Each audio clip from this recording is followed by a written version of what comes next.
നമസ്കാരം, എല്ലാവർക്കും സ്വാഗതം. ഇന്നത്തെ ഡെയിലി അപ്ഡേറ്റ്സിലേക്ക്. ഇന്ന് 2026 മെയ് മാസം 10-ാം തീയതി ഞായറാഴ്ച. ഇന്നത്തെ പ്രധാനപ്പെട്ട വാർത്താ അപ്ഡേറ്റുകളും നാളെയും വരും ദിവസങ്ങളിൽ നിങ്ങളെല്ലാവരും അറിഞ്ഞിരിക്കേണ്ട, ശ്രദ്ധിക്കേണ്ട വളരെ പ്രധാനപ്പെട്ട അറിയിപ്പുകൾ, അപ്ഡേറ്റുകളൊക്കെയാണ് ഡെയിലി അപ്ഡേറ്റ്സിൽ നിങ്ങളുമായിട്ട് ഷെയർ ചെയ്യുന്നത്. എല്ലാ പ്രേക്ഷകരും പൂർണ്ണമായിട്ട് ഈ അപ്ഡേറ്റുകൾ ശ്രദ്ധിക്കുക. നിങ്ങളെല്ലാവരും വീഡിയോ ഒന്ന് ലൈക്ക് ചെയ്ത് എല്ലാ പ്രേക്ഷകരിലേക്കും മറക്കാതെ ഷെയർ ചെയ്ത് എത്തിക്കുക. നമ്മുടെ വാട്സപ്പ് ഗ്രൂപ്പിൽ ജോയിൻ ചെയ്യുക. വാർത്തകളും അറിയിപ്പുകളും എല്ലാ ദിവസവും കൃത്യമായി നിങ്ങൾക്ക് വാട്സപ്പ് ഗ്രൂപ്പിൽ ലഭ്യമാകുന്നതാണ്. വാട്സപ്പ് ഗ്രൂപ്പിലെ ലിങ്ക് വീഡിയോയുടെ ഡിസ്ക്രിപ്ഷനിൽ അതുപോലെ കമൻറ്റിൽ നൽകിയിട്ടുണ്ട്. എല്ലാ പ്രേക്ഷകരും മറക്കാതെ ഏതെങ്കിലും ഗ്രൂപ്പിൽ ജോയിൻ ചെയ്യുക. വാർത്തകൾ എല്ലാവരിലേക്കും ഷെയർ ചെയ്യുക. ഏറ്റവും ആദ്യത്തെ പ്രധാനപ്പെട്ട വാർത്താ അപ്ഡേറ്റ്, കേരളത്തിലെ പുതിയ മുഖ്യമന്ത്രിയെ നിശ്ചയിക്കുന്നതിനായിട്ട് AICC അധ്യക്ഷൻ മല്ലികാർജ്ജുൻ ഖാർഗെയുടെ വസതിയിൽ നടന്ന നിർണായക ചർച്ചകൾ അന്തിമ തീരുമാനമാകാതെ പിരിഞ്ഞിരിക്കുകയാണ്. മുഖ്യമന്ത്രിയെ സംബന്ധിച്ച ഔദ്യോഗിക പ്രഖ്യാപനം പിന്നീട് ഉണ്ടാകുമെന്ന് AICC നിരീക്ഷക ദീപദാസ് മുൻഷി യോഗത്തിന് ശേഷം മാധ്യമങ്ങളോട് പ്രതികരിച്ചു. മണിക്കൂറുകൾ നീണ്ട ചർച്ചകൾക്കൊടുവിലും സമവായത്തിലെത്താനായിട്ട് കഴിയാത്തതിനെ തുടർന്നാണ് തീരുമാനം മാറ്റിവെച്ചത്. AICC സംഘടനാകാര്യ secretary KC Venugopal, VD Satheesan, മുതിർന്ന നേതാവ് രമേശ് ചെന്നിത്തല, KPCC പ്രസിഡന്റ് സണ്ണി ജോസഫ് എന്നിവർക്കൊപ്പമാണ് ദീപദാസ് മുൻഷി മാധ്യമങ്ങളെ കണ്ടത്. നേരത്തെ നിശ്ചയിച്ച ചർച്ചകളിലേക്ക് രാഹുൽ ഗാന്ധി കൂടി നേരിട്ട് എത്തിയതോടെ ഇന്നലെ തന്നെ പ്രഖ്യാപനം ഉണ്ടാകുമെന്ന് കരുതിയിരുന്നെങ്കിലും നേതാക്കൾ തമ്മിലുള്ള അഭിപ്രായ ഭിന്നത തടസ്സമാവുകയായിരുന്നു. Mallikarjun Kharge, Rahul Gandhi, KC Venugopal, Ramesh Chennithala, VD Satheesan, KPCC അധ്യക്ഷൻ സണ്ണി ജോസഫ്, ദീപദാസ് മുൻഷി എന്നിവരാണ് യോഗത്തിൽ പ്രധാനമായിട്ട് പങ്കെടുത്തത്. ഭൂരിപക്ഷം MLA-മാരുടെയും പിന്തുണ തനിക്കുണ്ടെന്നും അതിനാൽ തന്നെ മുഖ്യമന്ത്രി സ്ഥാനത്തേക്ക് തന്നെ പരിഗണിക്കണമെന്നുമാണ് KC വേണുഗോപാൽ ചർച്ചയിൽ ശക്തമായ രീതിയിൽ ഉന്നയിച്ചത്. എന്നാൽ മത്സരത്തിൽ നിന്ന് പിന്നോട്ടില്ലെന്ന നിലപാടിൽ അദ്ദേഹം ഉറച്ചു നിന്നു. VD സതീശനും മുഖ്യമന്ത്രി സ്ഥാനത്തിനായിട്ട് വിട്ടുവീഴ്ചയില്ലാത്ത നിലപാടാണ് സ്വീകരിച്ചത്. ഘടകകക്ഷികളുടെ പിന്തുണ തനിക്കാണെന്ന് സതീശൻ അവകാശപ്പെട്ടു. സീനിയോറിറ്റി പരിഗണിച്ചുകൊണ്ട് തനിക്ക് അവസരം നൽകണമെന്ന് രമേശ് ചെന്നിത്തലയും ആവശ്യപ്പെട്ടു. നേതാക്കളുടെ വ്യത്യസ്ത നിലപാടുകളൊക്കെ തന്നെ നിലനിൽക്കുന്ന സാഹചര്യത്തിൽ കൂടുതൽ കൂടിയാലോചനകൾക്ക് ശേഷമേ അന്തിമ പ്രഖ്യാപനം ഉണ്ടാവുകയുള്ളൂ. കേരളത്തിലെ നേതാക്കളിൽ നിന്ന് ശേഖരിച്ച വിവരങ്ങളൊക്കെ തന്നെ ഖാർഗെയും രാഹുൽ ഗാന്ധിയും വിശദമായിട്ട് പരിശോധിച്ച ശേഷം വരും ദിവസങ്ങളിൽ തീരുമാനം അറിയിക്കാനാണ് സാധ്യത. അടുത്ത പ്രധാനപ്പെട്ട വാർത്താ അപ്ഡേറ്റ്, UPIയുടെ വരവോടുകൂടി രാജ്യത്തെ ഡിജിറ്റൽ പേയ്മെൻറ്റ് സംവിധാനത്തിൽ വലിയ വിപ്ലവമാണ് ഉണ്ടായത്. വരുമാന വ്യത്യാസമില്ലാതെ എല്ലാ വിഭാഗം ആളുകളും ഇന്ന് ഡിജിറ്റൽ ഇടപാടുകളിലേക്ക് മാറിയിരിക്കുകയാണ്. ഈ ഒരു വളർച്ചയുടെ പശ്ചാത്തലത്തിൽ നികുതിദായകരുടെയൊക്കെ തന്നെ വരുമാനവും ചെലവഴിക്കുന്ന രീതിയും തമ്മിലുള്ള പൊരുത്തക്കേടുകൾ കണ്ടെത്താനായിട്ട് കേന്ദ്ര സർക്കാർ ഡാറ്റ അധിഷ്ഠിത നിരീക്ഷണ സംവിധാനം വിപുലീകരിച്ചിരിക്കുകയാണ്. ഇതോടെ ഇൻകം ടാക്സ് റിട്ടേണിലൊക്കെ തന്നെ കാണിച്ചിട്ടുള്ള വരുമാനത്തേക്കാൾ കൂടുതൽ തുകയുടെ ഇടപാടുകൾ നടത്തുന്നവർ കർശനമായിട്ടുള്ള പരിശോധനകൾ നേരിടേണ്ടി വരും. 1961 ആദായ നികുതി നിയമപ്രകാരമുള്ള സാമ്പത്തിക ഇടപാടുകളുടെയൊക്കെ തന്നെ സ്റ്റേറ്റ്മെൻറ്റ് SFT അടിസ്ഥാനമാക്കിയാണ് ഈ നിരീക്ഷണം നടത്തുന്നത്. ബാങ്കുകളും അതോടൊപ്പം തന്നെ മറ്റ് ധനകാര്യ സ്ഥാപനങ്ങളും റിപ്പോർട്ട് ചെയ്യുന്ന ഉയർന്ന മൂല്യമുള്ള ഇടപാടുകൾ നികുതിദായകരുടെയൊക്കെ തന്നെ ആനുവൽ ഇൻഫർമേഷൻ സ്റ്റേറ്റ്മെൻറ്റ് AIS ആയിട്ട് സമാഹരിക്കപ്പെടുന്നു. പ്രഖ്യാപിത വരുമാനത്തേക്കാൾ ചെലവ് കൂടുതലായിട്ട് കാണപ്പെട്ടാൽ ആദായ നികുതി വകുപ്പ് അത് പരിശോധനയ്ക്ക് വിധേയമാക്കുകയും പൊരുത്തക്കേടുകളൊക്കെ തന്നെ കണ്ടെത്തിയാൽ സിസ്റ്റം തന്നെ മുന്നറിയിപ്പ് നൽകുകയും ചെയ്യും. അതിനാൽ തന്നെ ഡിജിറ്റൽ ഇടപാടുകൾ നടത്തുമ്പോൾ നികുതിദായകർ സ്വന്തം AIS കൃത്യമായിട്ട് പരിശോധിക്കുന്നത് ഉചിതമായിരിക്കും.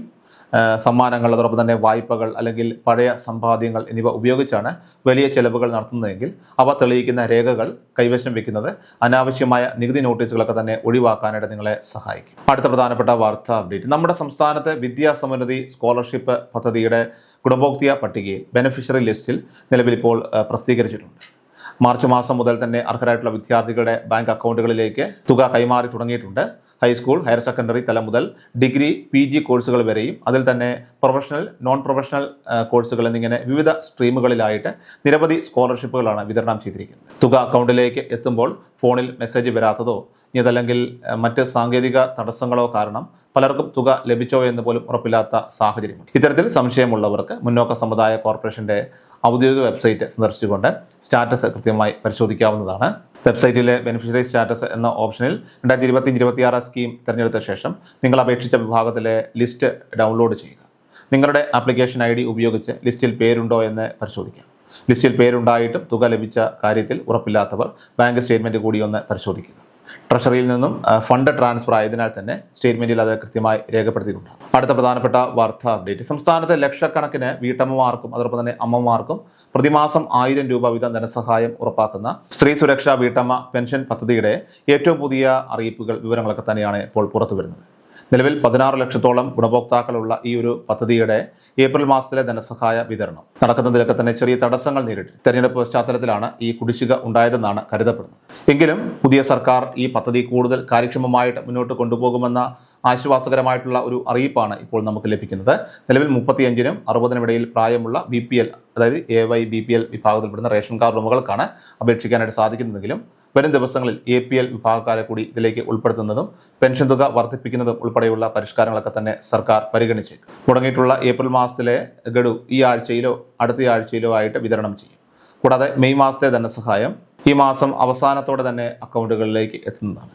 അതായത് ഈ പ്രാവശ്യം 2 മാസത്തെ തുക ഒരുമിച്ച് ലഭിക്കാനാണ് സാധ്യത. പുതുതായിട്ട് അപ്രൂവൽ ലഭിച്ചവർക്കും ആദ്യ ഗഡുവിനായിട്ട് കാത്തിരിക്കുന്നവർക്കും ഒക്കെ തന്നെ ഈ ഘട്ടത്തിൽ തുക ലഭ്യമാകുമെന്നതാണ് ഏറെ ശ്രദ്ധേയം. അടുത്ത പ്രധാനപ്പെട്ട വാർത്താ അപ്ഡേറ്റ്, UDF മുന്നണി മുന്നോട്ട് വെച്ച നിരവധി വാഗ്ദാനങ്ങൾ ആദ്യ ബജറ്റിൽ പ്രഖ്യാപിക്കുമെന്നാണ് കരുതുന്നത്.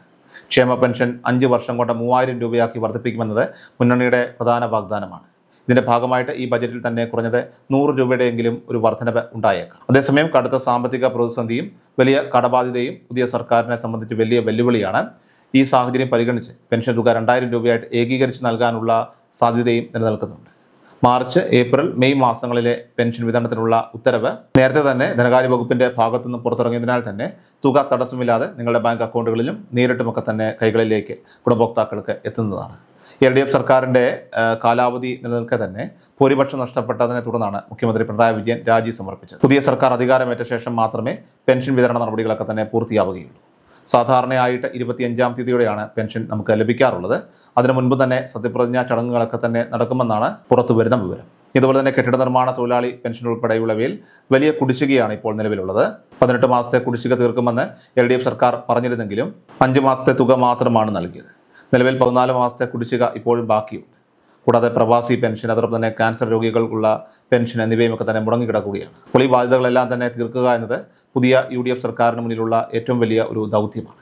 ഏതായാലും വരാനിരിക്കുന്ന ബജറ്റോടെ ഇക്കാര്യങ്ങളിലൊക്കെ തന്നെ കൂടുതൽ വ്യക്തത വരുന്നതായിരിക്കും. ഏറ്റവും അവസാനമായിട്ട് സംസ്ഥാനത്തെ സ്വർണ്ണവില പരിശോധിച്ചാൽ സംസ്ഥാനത്ത് സ്വർണ്ണവിലയിൽ ഇടിവ് തുടരുകയാണ്. കഴിഞ്ഞ ദിവസത്തെ കുറവിന് പിന്നാലെ ശനിയാഴ്ച, അതായത് മെയ് 9-ാം തീയതി സ്വർണ്ണവില താഴേക്ക് പോയി. 22 കാരറ്റ് സ്വർണ്ണത്തിന് ഗ്രാമിന് 30 രൂപ കുറഞ്ഞ് 13,965 രൂപയും പവന് 240 രൂപ കുറഞ്ഞ് 1,11,720 രൂപയിലുമായിരുന്നു ശനിയാഴ്ചത്തെ വ്യാപാരം പുരോഗമിച്ചത്. ഡെയിലി അപ്ഡേറ്റ്സ് പൂർണ്ണമാവുകയാണ്. എല്ലാവരിലേക്കും നിങ്ങൾ ഇവിടെ ഇപ്പോൾ തന്നെ ഷെയർ ചെയ്യുക. നമ്മുടെ വാട്സപ്പ് ഗ്രൂപ്പിൽ ജോയിൻ ചെയ്യുക. വാർത്തകളും അറിയിപ്പുകളും എല്ലാ ദിവസവും കൃത്യമായി നിങ്ങൾക്ക് വാട്സപ്പ് ഗ്രൂപ്പിൽ ലഭ്യമാകുന്നതാണ്. വാട്സപ്പ് ഗ്രൂപ്പിൻ്റെ ലിങ്ക് വീഡിയോയുടെ ഡിസ്ക്രിപ്ഷനിൽ തന്നെ കമൻറ്റിൽ നൽകിയിട്ടുണ്ട്. എല്ലാ പ്രേക്ഷകരും മറക്കാതെ ഏതെങ്കിലും ഒരു ഗ്രൂപ്പിൽ ജോയിൻ ചെയ്യുക. വാർത്തകൾ എല്ലാവരിലേക്കും ഷെയർ ചെയ്യുക. വീണ്ടും ഡെയിലി അപ്ഡേറ്റ്സുമായിട്ട് നമുക്ക് നാളെ കാണാം. അതുവരേക്കും നന്ദി, നമസ്കാരം. കൃഷൽ മീഡിയ എല്ലാ ദിവസവും വാർത്തകളും അറിയിപ്പുകളും ഡെയിലി അപ്ഡേറ്റ്സും ലഭിക്കാൻ ഇപ്പോൾ തന്നെ ചാനൽ സബ്സ്ക്രൈബ് ചെയ്യുക, ഫോളോ ചെയ്യുക. നിങ്ങളുടെ ലൈക്കും ഷെയർ നൽകി ഞങ്ങളെ സപ്പോർട്ട് ചെയ്യുക. നിങ്ങളുടെ അഭിപ്രായങ്ങൾ കമന്റ് ബോക്സിൽ രേഖപ്പെടുത്തുക.